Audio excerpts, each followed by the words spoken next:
So Katie Paul is one of the outstanding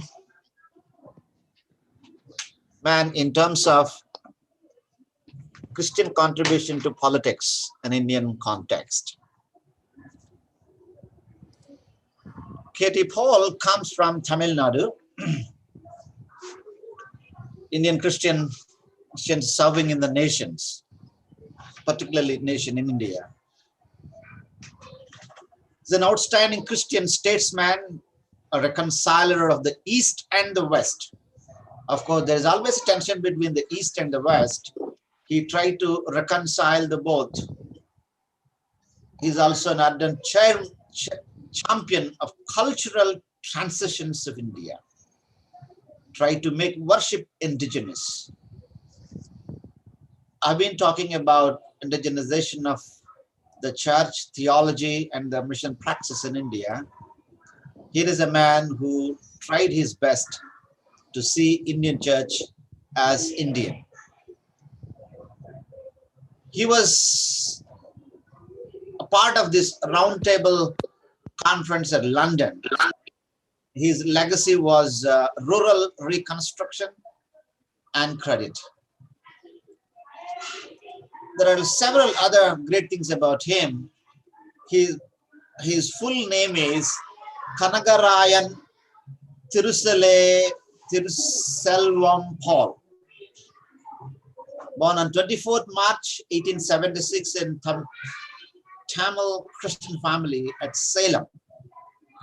He grew up at a time when the Indian National Congress was actively voicing the growing demand of educated Indians for representative government. Paul was committed to political nationalism.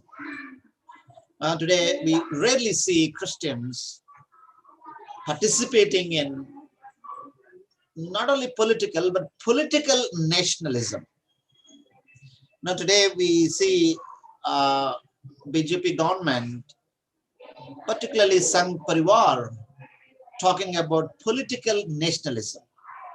But here is a man long ago, in the beginning of 20th century and the late 19th century, talked about political nationalism, seeing in it also as self-awakening of India, which would transform the totality on India's traditional life.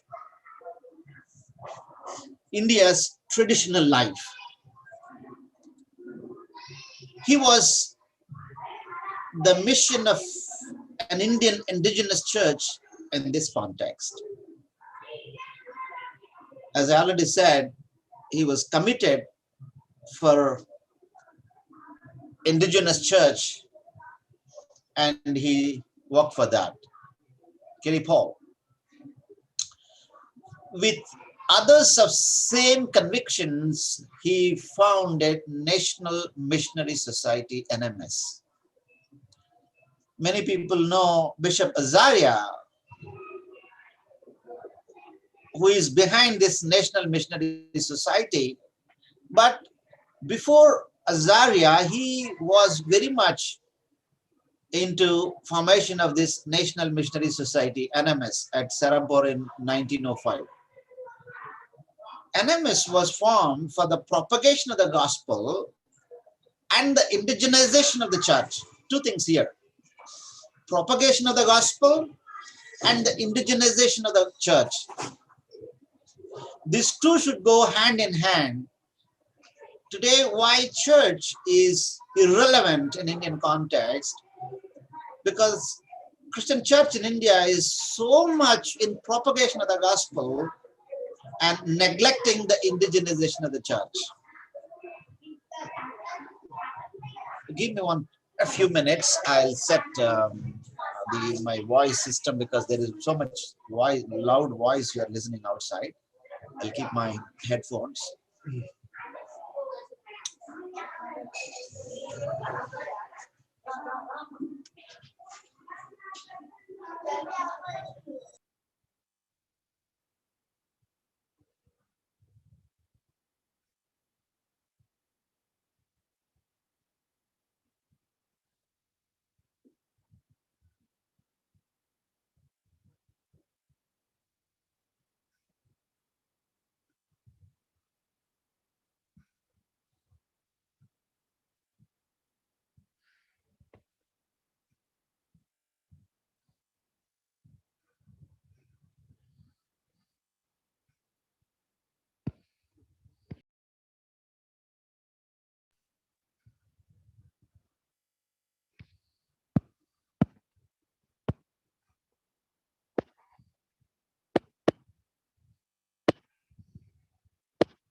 Okay, can you hear me now? Yes. Okay, then. Now you will not hear any other sounds outside. There is so much noise outside. Okay. So, National Missionary Society has been initiated, and Katie Paul was behind the initiation of this. This NMS particularly known for these two things. One is propagation of the gospel and the indigenization of the church. So long ago, here is a man, Katie Paul, talked about indigenization of the church.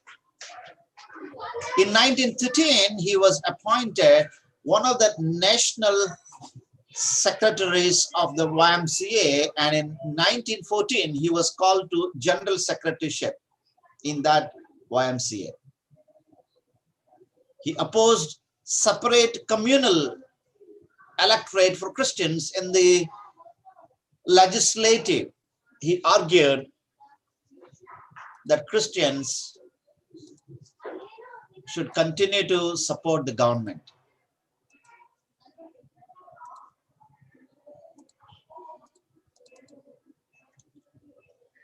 He argued his case against it, not only because of his commitment to national unity in a religiously pluralistic society, but also out of his conviction that the mission of the church is to be a servant community. Here is a missiology from Katie Paul. Please observe. His missiology is centered around indigenization of the church, and the propagation of the gospel should happen in an Indian context, in an Indian way. And also the other significant thing in his missiology is that the church is to be a servant community among all communities in India. Do you observe, even yesterday, I think in our last class on Friday, we discussed about George. He was also very much talking in a similar manner. Church is to be a servant community among all communities of India. You know, India is an amalgamation of several communities. A pluralistic context of India demands servant community. When the church starts behaving as a servant community, people could see the light from the church. He represented the Indian Christian community at the Round Table Conference in London in 1930, called to resolve the deadlock in British-India relations, because there is a tension between India and British relationships. So he was one of those high-profile people who sat in that roundtable discussions to sort out. It is he who coined the phrase Christian nationalism. And today, there is so much Hindu nationalism. But here is a man, Katie Paul, who talked about Christian nationalism. I think today we need to talk about these concepts, Christian nationalism. The spirit of nationalism is not only a coin for the Hindutva, Sangh Parivar, but the Christians also need to develop this attitude of nationalism. My country, my land. What can I do for my country? But mostly we have developed this my country, winning my country for Christ. There is somebody who is disturbing me. When you join, please mute your audio, please. Some voices are coming. You should not hear voice. That's the reason I have my headphones, so that you can't hear any outside voices. So, where are we now? Christian nationalism. So today, the church developed only the attitude of conquering mindset. India for Christ, only we need to win people for Christ. Anyway, this world is not ours, only the heaven is ours. That's fine. That is the right theology. But as a community, without expecting anything, we need to see how best we can contribute. Of course, missionaries have done in the pre-independent era, in the contribution of education, medicine, and administration. They have contributed so much. But in the post-independent India, people have neglected that, and that nationalistic spirit, it need to be revived again. Here, Kerry Paul encourages us, and also new dharma of citizenship. I don't think so. You have heard all these words in the churches anywhere now. These are hidden. We need to bring them out when we're doing a course on Indian Christian theology. And these terms are very essential in our present day praxis, mission praxis. New dharma of citizenship. So we have Indian citizenship. We are Indians, but what is our dharma? Today, Sangh Parivar is talking so much about dharma. Yes, as Christians, we need to discover and find our new dharma of citizenship, and many consider him to be the first Christian statesman of India. The first Christian statesperson of India, Kerry Paul. And now, he was convinced of both his Christian identity and national identity. What is Christian identity and national identity? Thus, he tried to integrate both without rejecting anyone. And thus, he shaped NMS to preach gospel based on Indian identity. And today, what we need is Indian identity. But the church has accumulated the Western identity. Go to any corner, they say, oh, this is an American religion, Western religion. Why? Because we neglected this Indian identity. Kerry Paul, you look at him, even his posture, his appearance, his Indian identity and the turban, he didn't remove. But what theology says, and what is the right theology? Oh, Paul said men should not have the kava, this and that, all man-made theology. People brought the Western theology, and we have given up our Indian identity. The other thing I said, he was known for reconciling the East and the West. You look at his head, East. You look at his coat, West. He reconciled East and the West. Now that's what we need to somehow creatively engage in the mission of God. We need to bring a middle position, not standing at the one side and completely rejecting and criticizing what is Indian. Today, Christians are known for criticizing, rejecting everything that is Indian. He shaped NMS to preach gospel based on Indian identity. And we need to come back to have that Indian identity. His convictions are presented in all the following writings. A great scholar. Can Christianity be nationalized in India? A challenge to missionary enterprise. How missions denationalize Indians. Friends, we still talk about all the white fellows. We need to forget about some of the extra unnecessary discussions. There are some good people we can discuss, but keep on talking about white discussions. But you don't know the reality of the white people, how much they have destroyed the mission in India. Look at here, a great scholar has written how missions denationalize Indians. They have denationalized Indian Christians. That's the reason we are not really having that indigenous identity. Read his book. You will understand the damage that the Western missionaries have done to India. Of course, they have done great things, but they also have done some damage that we need to repair. The other day, as I was talking to a friend of mine, a white man, of course, he was a theologian, great man. He says, Dr. Pothana, we have given the virus, and now again we are giving the antivirus. They have given the virus and now trying to restore, giving the antivirus. Responsibility of Indian citizenship in India. responsibility of Indian citizenship in India.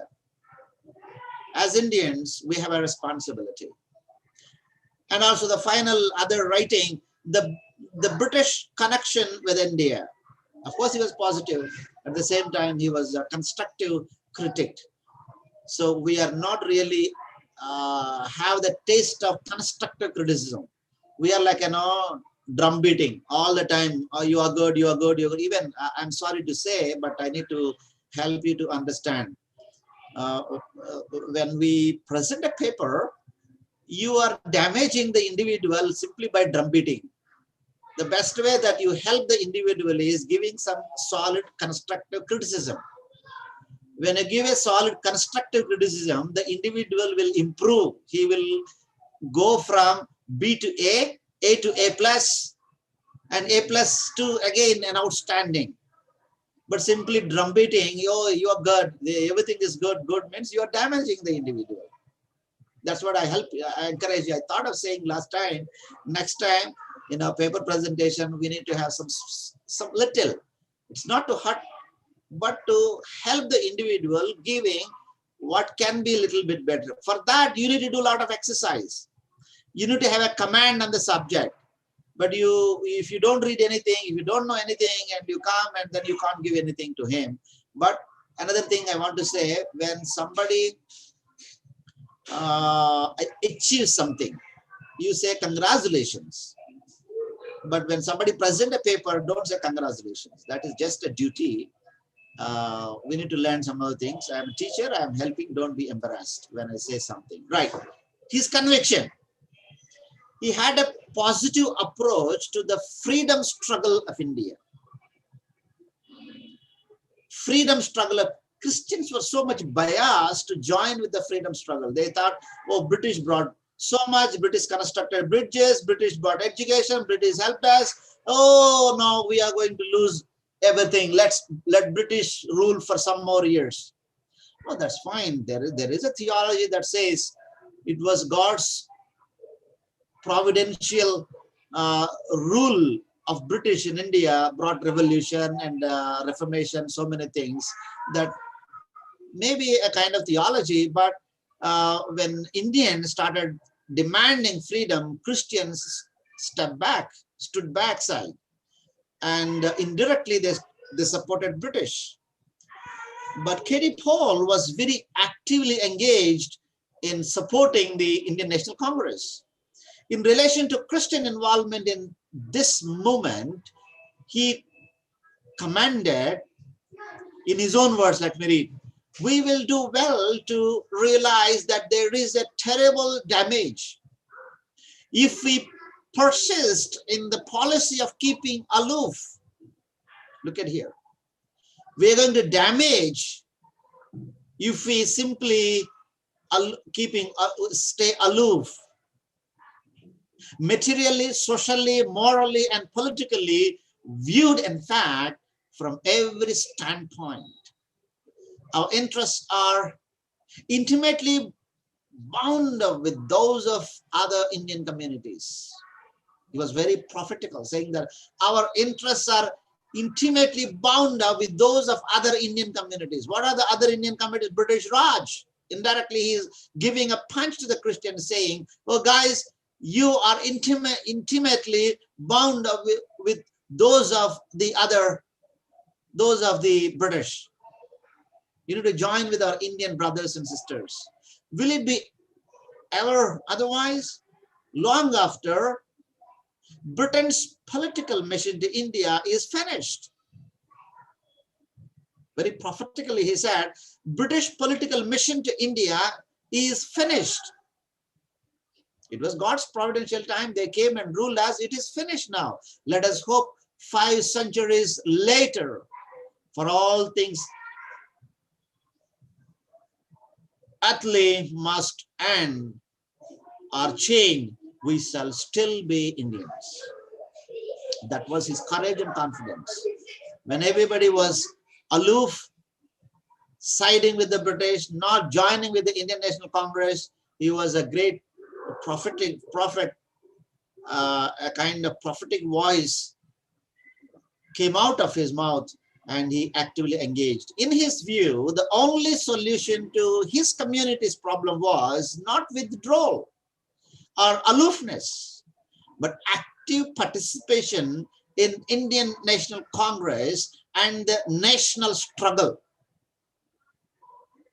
He understood freedom fight is a national struggle. It is not a struggle of few people, it is a struggle of a national struggle. So he encouraged Christian community to engage in that national struggle. But of course, many people criticized him. His voice was like a voice in the wilderness, like a John the Baptist. Most of the Christians criticized him.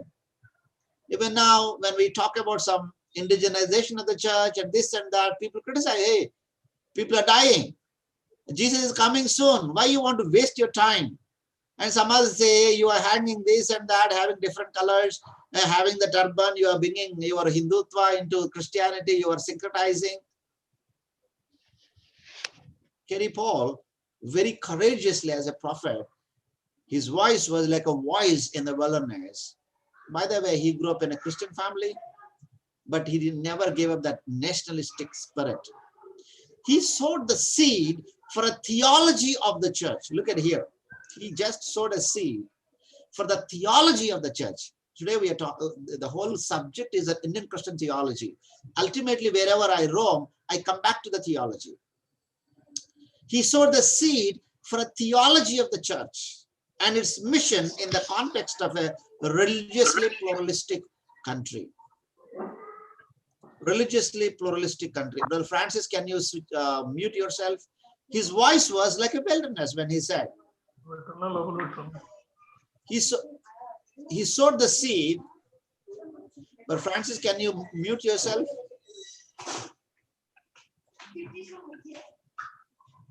He's not listening. Brother Francis, are you there at the mobile, or are you left somewhere into the other room? I don't know what is the need for unmuting in between, please. So where are we? He developed a theological interpretation of the Indian. Again, somebody opened. But Francis, what's happening with you? But Francis, you opened again. Disturbance came. No, you shut down your voice. Mute yourself. Okay. Still it is unmute. Okay. Now, if you have any home assignment, maybe you can mute and go outside. But what is the need for unmuting? Is there, again, you are unmuting. He developed a theological interpretation of the Indian national movement in which God works through world history. Friends, please, I request you, it is going live. Many people are watching. It is a kind of embarrassing for many other people to listen to your voice. So he developed a theological interpretation of the Indian national movement in which God works through world history. God works through world history. For that, we need a theological interpretation. Kerry Paul developed the theological interpretation. See, friends, we have an amazing Indian theologians like Kerry Paul. But hardly we never heard those names. Nobody talk about them because nobody teach about them. And we are always in line with that white skin. We always look at theology from outside. That's the reason we need to develop an Indian theology, Indian way of doing things. His another conviction is recognizing the social reality, discern that spirit of nationalism is the pulse of his time. And he identified himself with that cause. He identified himself with that cause. What that cause? The spirit of nationalism. And today, if all Christians in India discern that spirit of nationalism, do you think the Hindutva will be our opponent? They become friends. You know, the Sangh Parivar look at us in a different species in India, and at times they say you have nothing to do with this India, you need to get out of this India. There is some reason for that. So we need to build relationships. We need to bring that spirit of nationalism in our conscious. It's a kind of voluntary conscious efforts to see how best we can make friends. So constructive, supportive role in national building. Let's see what is constructive, supportive role in national building.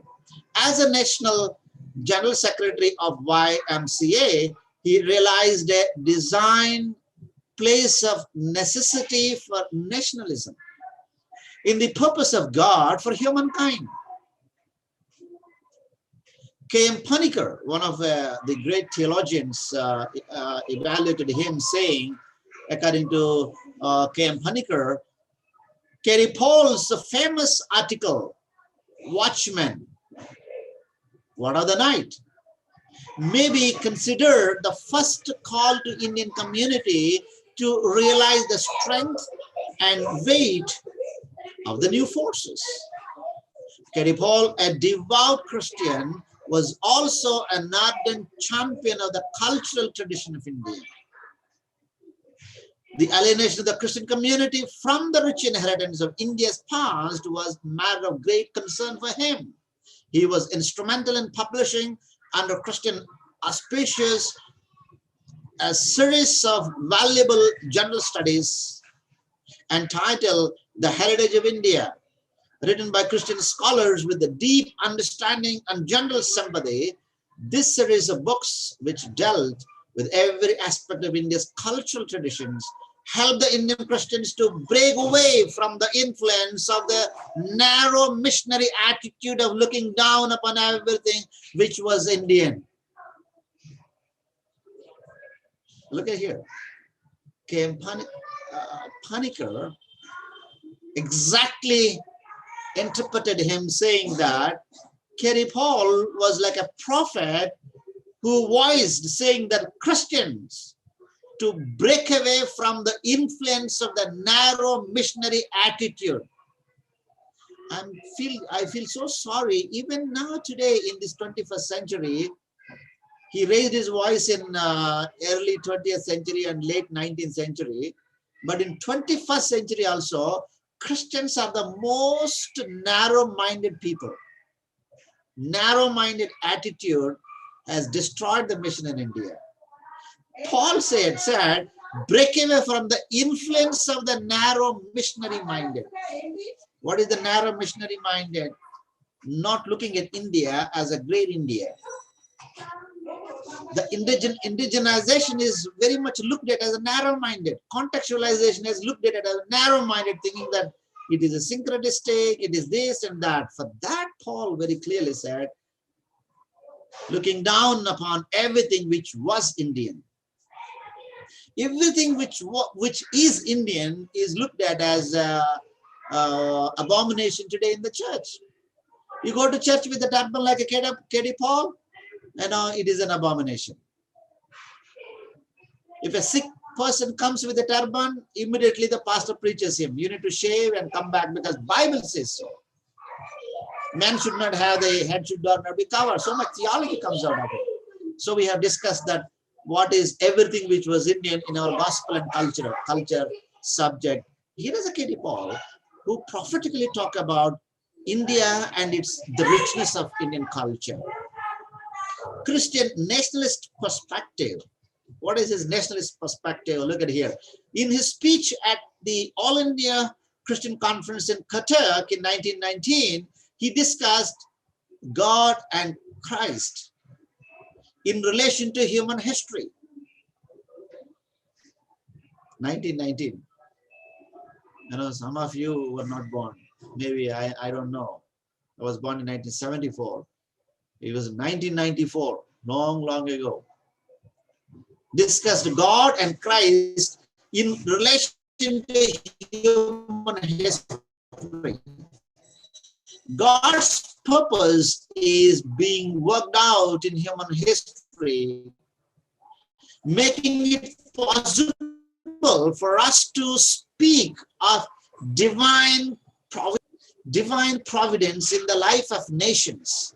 It was in the design of God that nations should emerge in the course of human evolution, so that a later stage also freely intermingle as to teach and help one another and advance the race towards its goal of perfection. Its goal of perfection, towards its goal of perfection. The task of Christianity here, he says, the task of Christianity is to discern what is of God. What is of God in this 21st century? We need to discern what is God's concern for India.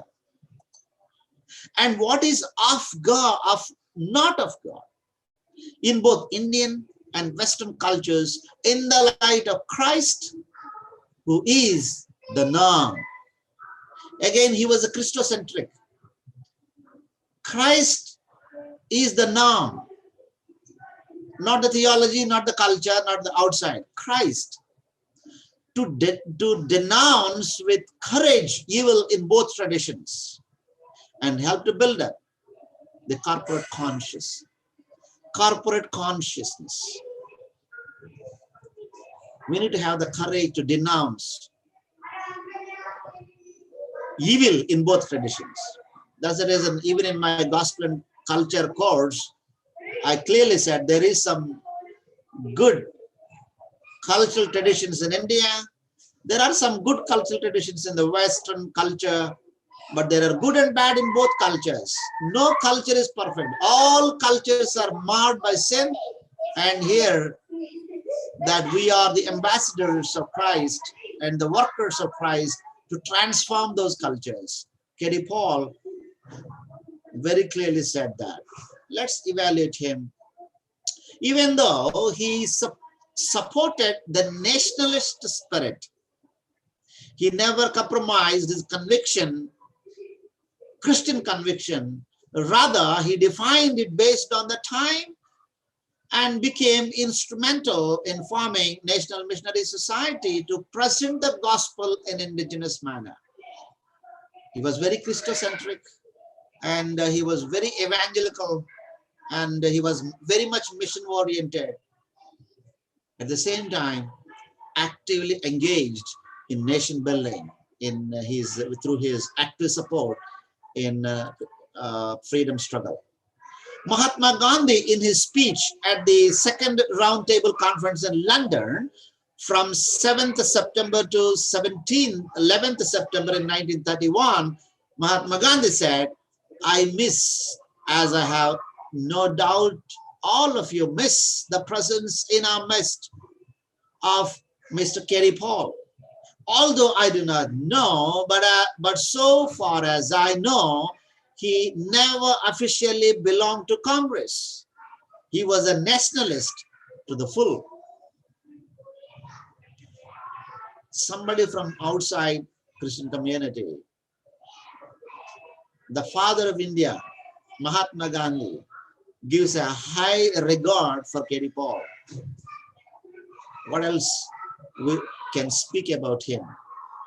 K.D. Paul insisted that Christians should enter the mainstream of society, the mainstream of the society. They need to come out of the church compound mindset and mentality and give up the narrow idea of communal self-protection. What is the communal idea of self-protection? Oh, my gospel, my church. You know, sometimes it's embarrassing for me. Some people sit in the church, they worship. Oh God, thank you for keeping me only the church that is going to be raptured. As a young boy, I used to observe. I used to sit at the last bench of the chair. The same voice every time, the same sentences in worship. We need to be proud of our own, but we need to come out of that narrow-mindedness. The world is bigger. Frog thinks only mind in the world, in the well is the whole. The world is so big. There is so much. God is so big. So we need to come out of that narrow-minded. He was convinced that the church is called to be the servant of all the nations through its struggle for creating a just and peaceful community. Just and peaceful community. Finally, his appreciation for Indian culture and traditions also deserve admiration. Indian culture and traditions. This is not only me who is all the time talking, criticizing and talking so much of Indian culture. Friends, even late 19th century, 18th century, beginning of 20th century, there are giants who talked about. I'm just making a few constructive criticisms, but there were some prophets who outright confronted the British and the white people when they were here. So we need to understand the tone and the need to develop that nationalistic spirit. The nationalism should gush out from our hearts so that we become friends of India and we may continue to impact this country. This great Bharat, India, needs indigenization, relevance, and we need to get out of that convinced locality. As in his words, K.D. Paul insists us saying that we should enter the mainstream of society and give up the narrow ideas of communal self-protection. What is the communal self-protection? Even there are some kind of communal denominational self-protection. There are some denominations say that you should not listen to some other denomination meetings. You should not go here and there. You should not go. Letter of commendation is important sometimes. Do you know that elder, this elder? Then only they will allow you to get in. No, this is a kind of narrow mindset. We need to come out of that, and we should continue to impact our country, India. India is such a great country. We all love our country. We should continue to engage in the mission of God. May God help all of us, taking K.D. Paul as an example. Read much about him in our literature. Here I stop.